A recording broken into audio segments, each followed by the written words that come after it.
Okay, so nabalitaan nyo naman po siguro yung pag-recant ni Sergeant Orly Gutesa dun sa testimony niya kung saan nag-allege po siya na nag-deliver daw po siya ng mali-malitang pera sa mga bahay daw po ni former Speaker Martin Romualdez. So para po sa mga hindi nakakakilala sa kanya, si Sergeant Gutesa po, siya yung tawagin na lang po natin quote-unquote star whistleblower kasi siya po yung nagpasimula nung mga allegations talaga tungkol sa maleta. Tapos after po nung nag-testify siya sa Blue Ribbon, dun na lumabas sila Attorney Baligod at yung 18 soldiers, 18 marines, 18 cargadors. Depende na lang po sa inyo kung ano yung gusto nyong itawag sa kanila na ngayon ay 14 na lang after po nung kay Sergeant Gutesa na testimony.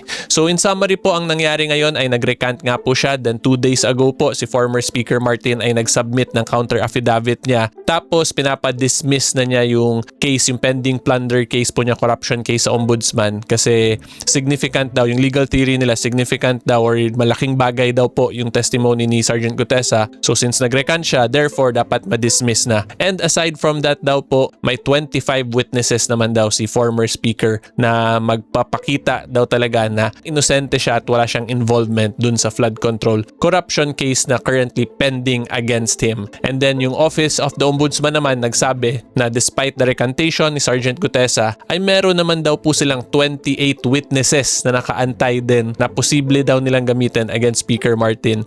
So ngayon po, yung very interesting legal question talaga natin is whether or not para lang ba talaga yung basketball, yung ebidensya or mga testimony ng witnesses, whether or not padamihan lang ba talaga yan ng puntos, which in this case 28 daw yung sa ombudsman, tapos kay Speaker Martin 25 naman daw yung meron siya. So very interesting po yan. Okay, so good day po to all of you, my fellow taong bayan, mga Kasimor, at yan po ang video natin for today. Okay, so before po tayo mag-discuss ay ipapakita ko po muna yung nagsimula kung bakit sabihin na lang nating mas mainit po yung flood control corruption case ngayon against former Speaker Martin. At dahil po kasi yun sa SONA ni PBBM, yung last SONA po niya, kung saan meron po siyang binanggit na hindi daw siya pangulo ng kanyang pamilya, kundi pangulo daw po siya ng Republika. So anyway po, ipi-play ko na lang po yung SONA para mas mag-gets nyo talaga. At magbigay ng ulat sa inyo tungkol sa estado ng ating bansa at sa mga ginagawa ng inyong pamahalaan. 1 taon na ang nakalipas mula noong huli akong tumayo rito upang ilantad ang katiwalian na nadiskubre namin sa mga flood control project. Gaya ng aking ipinangako sa inyo, nagsagawa tayo ng malawakan at malalimang investigasyon na walang pagkikiling kahit kanino man. Masusi nating sinuri at sinundan kung saan tayo itinuro ng ebidensya. Lahat ng kailangan gawin ay ginawa natin upang matuntun ang punot dulo. Mayroon ng mga unang nakasuhan at nakulong, mga kontratista, matataas na opisyal, pati na mga mambabatas. At dumating na tayo sa punto na ayon sa ombudsman ay malapit na ang paghain ng patong-patong na kaso laban sa dating speaker. Masakit man sa akin ito, ngunit kailangan nating gawin ang tama. Hindi ako pangulo ng aking pamilya. Hindi ako pangulo ng aking kaibigan. Ako ay pangulo ng Pilipinas at ang tungkulin ko ay sa inyo, ang aking mga kapwa Pilipino. Okay, so I think na-gets yun naman po yung pinaka-point ko, diba? So yung sinabi po niyang 1 taon na yung nakaraan, yun naman yung tungkol sa mahiya naman kayo. Tapos from mahiya naman kayo, ito naman po yung pinaka-latest today for this year, 2026, which is yung hindi ako pangulo ng aking pamilya, pangulo ako ng Pilipinas. Tapos sinabi din niya former speaker. So this is a showing na mukhang si PBBM po talaga ay naka-all out dun sa mga cases against former Speaker Martin Romualdez na first kasi niya po yan sa mga hindi nakakalam, kaya po sinabi niyang hindi siya pangulo ng pamilya niya. Okay, so yan lang po ang gusto ko dito. Ngayon po may ipakita naman ako mga ilang pictures para mas magets nyo talaga itong context ng discussion natin, and of course para ma-update din po kayo sa latest update regarding this case. Okay, so like what I stated earlier, ito po yung pinaka-legal theory ni former Speaker Martin. Nag-file po siya ng counter affidavit, supplemental counter affidavit August 21, and then yung pinaka-argument po nila, flood control link destroyed by Gutesa recantation. Kasi si Sergeant Gutesa nga, yung pinaka-star, quote-unquote star whistleblower, siya po yung nagpasimula nga yung lahat ng mga maleta, and then meron pa silang 25 other witness to support. Therefore, for former Speaker Martin, ay dapat lang daw ma-dismiss na yung currently undergoing ng preliminary preliminary investigation sa ombudsman. Tapos nag-counter naman po sila Ombudsman Boying Remulla. Ang sinabi naman po nila, meron silang 28 uniformed witnesses versus Romualdez in flood control probe as it dismisses Gutesa recantation as no threat to the case. Okay, so with that said po, ang next question talaga natin is whether or not tama ba yung sinabi ni Ombudsman Boying Remulla na no threat to the case yung pag-recant ni Sergeant Gutesa. So yung recant po pala in Tagalog ay pagbawi po ng testimonya kasi nga po ang sinabi ni Sergeant Gutesa at present ay hindi daw totoo yung mga pinagsasabi niya before dun sa Senate Blue Ribbon at pinilit lang daw po siya ni Senator Marcoleta and ni former Congressman Defensor. Okay, so anyway po ngayon pag-usapan naman natin yung mga legal principles regarding recantation or pagbawi po ng testimony. Okay, so una po i-discuss ko muna yung tungkol sa preliminary investigation para mas maintindihan ninyo. So when you say preliminary investigation, ang ibig sabihin po niyan ay wala pa talaga sa korte yung kaso. Kung hindi, nasa investigative body pa lang yan. May it be the prosecution service natin, yung mga prosecutors, or in this case, ombudsman po, yung Office of the Ombudsman, yung nag-iimbestiga. Tapos yung purpose lang po ng preliminary investigation ay to determine kung whether or not meron bang tinatawag na reasonable certainty of conviction. Tapos pag ma-determine nila na may ganong reasonable certainty of conviction, ay iaakyat yan nila ngayon yung kaso dun sa appropriate court, which in this case will be the Sandigan Bayan. So wala pa po talaga to sa korte pag preliminary investigation pa lang at hindi pa po to yung trial proper talaga na similar dun sa nakikita natin sa impeachment na may mga cross-examination of witnesses. So wala pa po talagang ganyan na nangyayari sa preliminary investigation. Okay, and when you say reasonable certainty of conviction po, ang ibig sabihin naman yan ay yung ebidensya po ng prosecution ay sapat para ma-establish yung essential elements dun sa krimen na ina-allege nila against the respondent. So in this case, dapat mapakita ng ombudsman ng ebidensya nila ay sapat para mapakita yung unang-una talaga sa plunder, which is yung threshold na 50 million pataas. Tapos kung paano yun na-amass yung ill-gotten wealth ng respondent. So once mapakita po nila yun via their evidence, they can now file it to the Sandigan Bayan para yung Sandigan Bayan na ngayon mag-conduct ng full-blown trial to determine the credibility of the witnesses, authenticity of their evidence, their documents, and finally to establish po whether or not may guilt beyond reasonable doubt ba yung akusado. Okay? So medyo technical po yun, but please rewind na lang po kung medyo naguluhan kayo para mas maintindihan ninyo. Kasi alam ko yung general misconception din na pag nasa ombudsman, kaso na talaga yun. Pero hindi pa po yun, that is still preliminary and for investigation purposes pa lang to determine nga po whether or not kung ifa-file ba talaga nila sa korte. Kasi mas stricto na po kasi talaga sa korte. So kung hindi po kasi lumusot sa requirements sa preliminary investigation, ay mas lalong hindi po yun lulusot sa court proper na or sa case proper kasi there are stricter rules of procedure, rules on evidence pag nasa court proper na po talaga. So ngayon, with all that said, ipakita ko na po sa inyo yung jurisprudence tungkol sa mga recantation, pagbawi po ng testimony ng witnesses. Okay, so I actually explained this already in my Facebook page at sobrang haba po ng case title na to. So, ang gawin nyo na lang po kung gusto nyo to basahin din, isearch nyo lang tong GR number 205524, January 18, 2023. At ang relevant provision lang naman po natin is ito pong hinighlight ko. So, this is just a quotation or sinite po ng Supreme Court from old cases pa nila. So, basically, a legal principle po na inulit-ulit na nilang nang discuss in relation sa pagbawi nga ng witnesses, ng testimony ng witnesses. So ito po, basahin natin. Mere retraction by a witness or by a complainant of his or her testimony does not necessarily vitiate the original testimony or statement if credible. So ibig sabihin po nito, itong first part, yung simpleng pagbawi ng testimony ay hindi yun siya mapapawalang bisa agad kung credible naman yun. Meaning kaya ma-sustain or mapanindigan nung prior testimony na yun yung rules of procedure, yung requirements po na rules of procedure, which is yung pag-cross-examine at yung pag-determine ng genuineness, authenticity.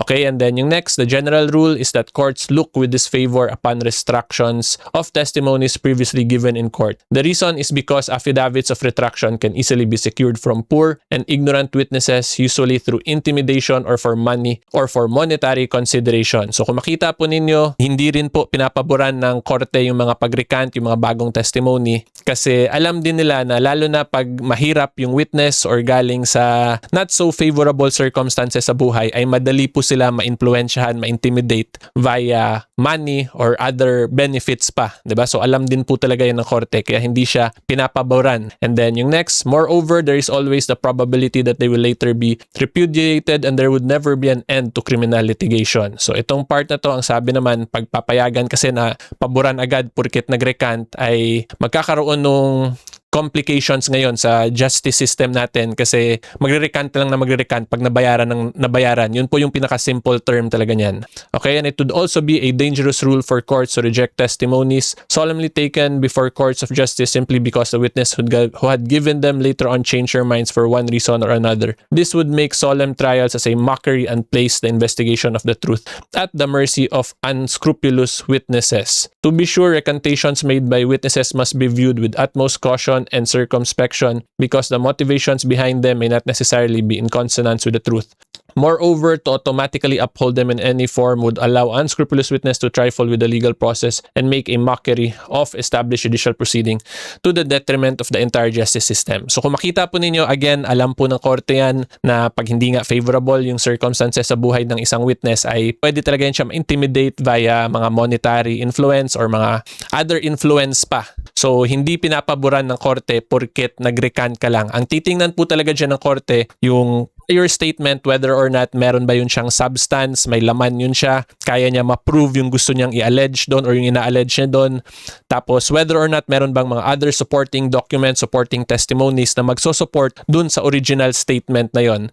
Tapos aside from that, titingnan din ngayon yung surrounding circumstances, kung meron bang biglang umaligid-aligid sa witness na to para to intimidate, magbigay ng mga kung ano-anong influence. And then yung second naman po, titingnan yung new testimony ngayon, and of course, titingnan din yung surrounding circumstances and titingnan din yung actual substance nun, 'di ba? And yung reason nga po doon kasi hindi dapat ginagawang mockery yung mga judicial proceedings at justice system natin. Kasi kung ganun nga lang daw po na pwede lang mag-recant basta-basta tapos yung new testimony lang, yung recantation testimony yung papagbasihan palagi, ay it could lead to a mockery nga daw po of our legal system. Okay? So in very simple terms, hindi po porket nag-recant ay automatic yung recant lang yung gagamitin. Hindi po yun ganun. Titingnan ng korte yung dalawa at kung ano yung mas matimbang sa dalawa at kung ano yung kaya i-survive yung test of judicial scrutiny. So in very very simple terms po, tama naman yung sinabi ni Ombudsman Boying na hindi siya threat to the case talaga yung pag-recant ni Sergeant Gutesa, lalo na po kung may iba pa silang witnesses, may iba pa silang ebidensya na mag-establish ng essential elements na magkakaroon ng reasonable certainty of conviction dun sa krimen na ina-allege nila. Tapos yung kay Sergeant Gutesa, kung masuportahan pa yun ng other evidence nila, then that is just additional evidence na lang po yun. But at the end of the day, in this case po, kung kaya ng ombudsman mapakitang may reasonable certainty of conviction even without the Gutesa statement, then the case can still proceed. Yan po talaga yun. And then, yung next na lang po interesting question natin is whether or not padamihan lang ba ng ebidensya talaga sa mga kaso. Kasi 28 si ombudsman, 25 naman daw kay former Martin, pero since nag-recant yung star whistleblower ay mas malakas daw sila. So yun naman po yung i-discuss natin.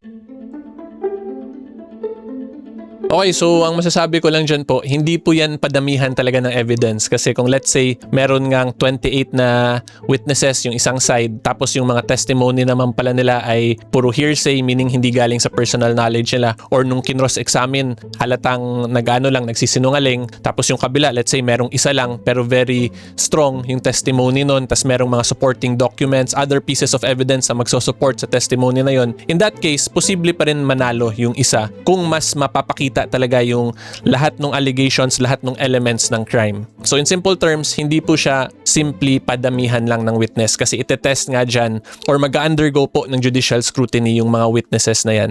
So kung lumabas na puro kasinungalingan, puro hearsay, puro walang personal knowledge, kahit po 100 pa yung i-present, 200 ay wala din pong mangyayari talaga sa testimony nun or wala pong magiging value masyado talaga yung testimony na yon. Tapos kung meron lang isa or dalawa na witness na very clear po yung testimony nila, tapos may mga paper trail silang sinubmit, tapos nung kinross-check via another piece of evidence ay talagang nagkakatugma, mas malakas po yun kahit na dalawa lang yun sila versus dun sa 200.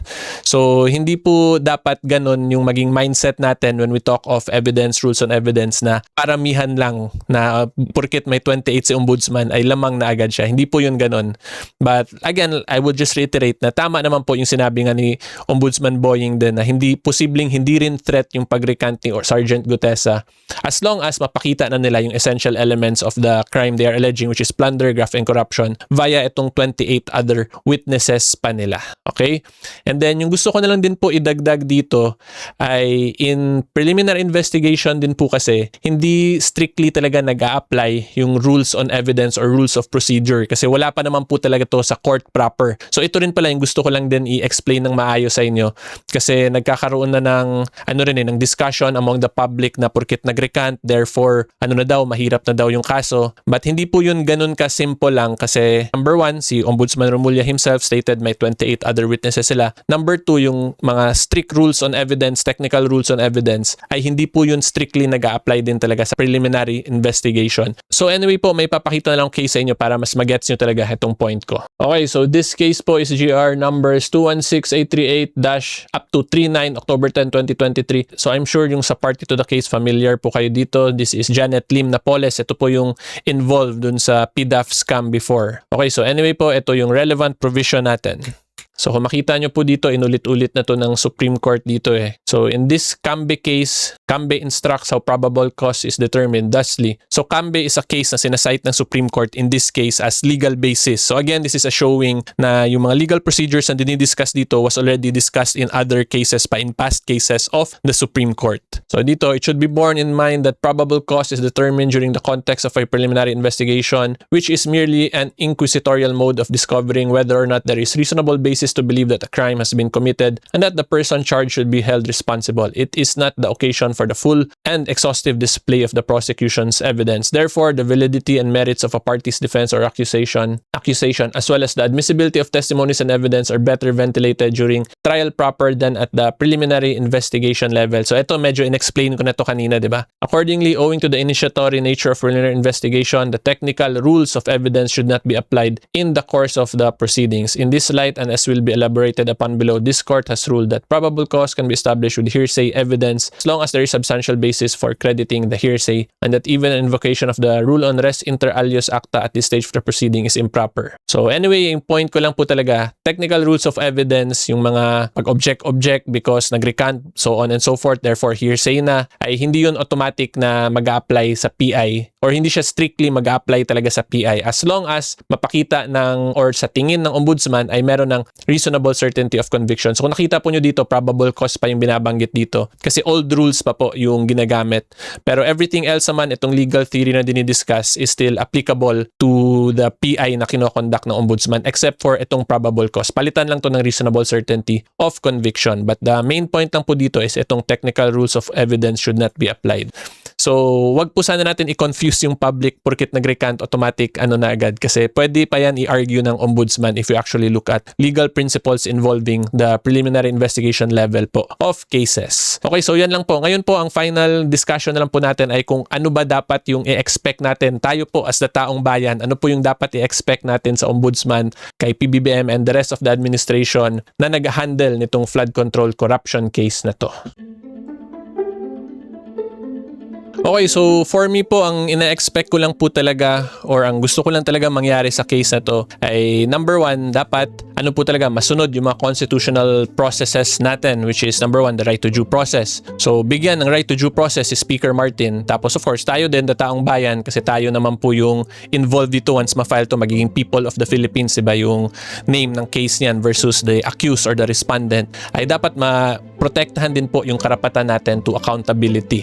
Diba? And then pangalawa po, kung ako lang po ang tatanungin ninyo, and I'm sure ito rin naman siguro yung point of view ng karamihan sa inyo, wala naman tayong pakialam talaga, diba, sa trial by publicity, conviction by publicity, or acquittal by publicity. Wala tayong pakialam talaga sa mga ganyan, yung mga publicity actions or programs or kadramahan ng mga government officials natin. At the end of the day, ang para sa atin lang po ay masunod yung rule of law at mapanagot yung dapat mapanagot kasi malaki-laking hindi lang abala kung hindi pinsala na or damage yung nagawa po talaga ng flood control corruption issue dito po sa bansa natin the last couple of years. So, since like what I stated, wala tayong paki sa mga public propaganda na yan. Bahala na po sila ombudsman kung mahilig sila sa ganon. Pero sa akin lang po talaga, sana sundin yung rule of of law sa batas natin, 'di ba? Sundin yung right to due process para iwas tayo ng mga technical violations, technical lapses. So in other words po, yung point ko lang talaga, despite the public statements, mga press conference, ay sana magampanan talaga ng maayos yung trabaho at masunod yung rule of law para iwas po tayo sa mga technicalities. Kasi kung ma-dismiss on a technicality, hindi na po yan, wala pong ulit yan in criminal cases unless except in very unique situations. Pero kung nasa trial level, dismiss na yung kaso, hindi po yan pwede i-file ulit kasi magkakaroon po ng double jeopardy na tinatawag, which is a constitutional right din po yan ng akusado. So yan lang po, i-balance lang yung right to due process ng accused versus the right to accountability ng people of the Philippines. And then lastly, let's say hindi talaga makakuha ng conviction yung ombudsman later on down the road sa kasong to. Ang sana na lang ay maging transparent yung government, diba? Ipakita talaga yung facts to the case, yung evidence to the case para yung mga ordinary members ng taong bayan pwede reviewin yung kaso. Tapos pwedeng